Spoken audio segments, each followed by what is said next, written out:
अस्सलाम वालेकुम। I hope सब लोग बिल्कुल ठीक ठाक होंगे। तो आज मेरा बड़ा ही मीठा खाने को दिल कर रहा था, एक अजीब सी क्रेविंग हो रही थी।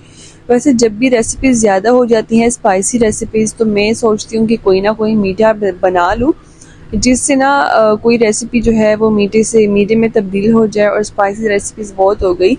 तो इसीलिए ये हलवा मैंने बनाया है। ये काफ़ी सॉफ्ट, मक्खन की तरह सॉफ्ट हलवा बन के तैयार होता, काफ़ी मिल्की हलवा था। आप लोग देख सकते हैं इसका टेक्सचर, और ये इतना मक्खन की तरह मुंह में घुल जाने वाला हलवा कि आपको मज़ा ही आ जाएगा। तो झटपट से भी बन जाता है, तो देर किस बात की, चलिए शुरू करते हैं रेसिपी को। सबसे पहले एक पतीले में हम डाल लेंगे 1/3 कप ऑयल। आप लोग घी का भी इस्तेमाल कर सकते हैं। तो ऑयल को गर्म होने के लिए छोड़ दिया, हल्का सा गर्म हो जाएगा। इसके बाद 1 कप यहाँ पर मैंने सूजी ली है, 1 कप सूजी डाल देंगे। अब सूजी डालने के बाद आप लोगों ने फ्लेम को मीडियम रखना है। और एक बात की, सूजी जब भी मैं लेती हूँ या मैदा लेती हूँ, सूजी जो भी चीज़ हो ना, ड्राई चीज़ों में मैं लाजमी छानती हूँ उसको।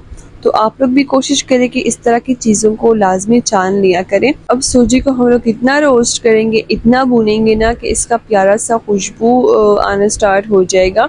और इसका कलर जो है वो भी हल्का सा चेंज हो जाएगा, क्योंकि हम लोग वाइट मिल्की हलवा बना रहे हैं। तो इसका कलर हम लोग डार्क नहीं करेंगे, बस हल्का सा भून जाए इसको, इस तरह से हम लोग फिर छोड़ देंगे। आप देख सकते हैं खुशबू आने स्टार्ट हो गई है, सूजी भी अच्छी तरह से थोड़ी सी कुक हो चुकी है। इसके बाद ऐड कर देंगे 2 गिलास आप लोगों ने डालना है दूध। दूध आपका फुल फैट मिल्क होना चाहिए, बिल्कुल आप लोगों का घर बना हुआ दूध, तो फिर तो बहुत ही अच्छा है। तो दूध डालने के बाद आप लोगों ने इनको अच्छी तरह से मिक्स करना है। अब इसके बाद परफेक्ट आप लोगों ने इसको जो है मेजर कैसे करना है कि चीनी बिल्कुल परफेक्ट आए।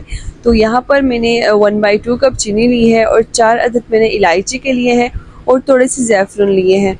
अब चीनी की बात करें तो जितनी आप लोग सूजी लेंगे ना, आप लोग चाहे ग्लास से मेजर कर रहे हो या कप से, तो जितना आप लोगों ने सूजी लिया है उसके हाफ आप लोगों ने चीनी लेनी है। हाँ, थोड़ी सी मतलब आधी चम्मच आप लोग ज़्यादा कर सकते हैं अगर आपको कम लगे तो। तो इस टाइम पर इस तरह से मैंने इनको मिक्स कर लिया है, और इनको कवर कर लेंगे 5 मिनट के लिए, बिल्कुल मीडियम फ्लेम के ऊपर।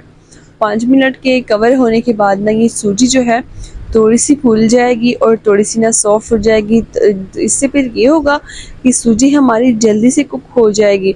तो कवर हटाने के बाद हम लोगों ने इसको इस तरह से मिक्स करते जाना है। तो क्योंकि ये नॉन स्टिक पैन है, तो इस पर ये सूजी जो है नहीं चिपकेगी वैसे भी, लेकिन थोड़ी थोड़ी सी आप लोग देख सकते हैं इस तरह की होती है। लेकिन जब ये चम्मच आप लोग देख रहे हैं, इसके ऊपर काफ़ी ये सूजी जो है हलवा लग चुका है। लेकिन हम लोगों ने भी इनको इतना कुक करना है कि इस तरह का जो हलवा है ये बिल्कुल इससे अलग हो जाए, और ये बिल्कुल भी चम्मच के साथ ना लगे। तो इस तरह का आप लोगों ने देखा कि इस तरह का हलवा जब हो जाएगा, आप लोगों ने अच्छी तरह से कुक करना है मीडियम फ्लेम के ऊपर, और ऑयल सारा निकल जाएगा ऊपर से। उसके बाद आप लोगों ने लास्ट में डालनी है कुछ ड्राई फ्रूट्स, अपने मनपसंद के ड्राई फ्रूट्स डाल दें, इससे काफ़ी अच्छा टेस्ट आएगा, आपके हलवे का एक रिच सा फ्लेवर आपको मिल जाएगा। तो ये ड्राई फ्रूट्स डालने के बाद अच्छी तरह से मिक्सिंग कर लेंगे। आप देख सकते हैं कि पैन कितना अच्छी तरह से छोड़ दिया है हलवे ने, और इसके ऊपर से साइड से ऑयल भी सारा निकल चुका है, और आप लोगों को खुद ही पता चल जाएगा कि ये हो चुका है। इसके बाद यहाँ पर हम लोग सर्व करके डिश आउट करेंगे। तो एक बॉल में मैंने इस हलवे को डाल दिया था, ताकि हम लोगों ने इसका प्यारा सा डेकोरेशन कर सके और प्यारा सा हम लोग इनको सर्व करें। क्योंकि अगर आप लोग कोई चीज़ बनाओ और उसको सर्व आप लोग अच्छी तरह से ना करो, तो उसका मज़ा ही नहीं आता। तो इस तरह के सर्व करने के बाद ना हम लोगों ने इसको खूब इंजॉय किया, और ये सॉफ्ट सा मिल्की सा हलवा हमारा बनके तैयार हो गया है। उम्मीद करती हूँ कि आपको अच्छी लगी होगी रेसिपी अच्छी लगी तो लाइक करना मत भूलिएगा। Thanks for watching.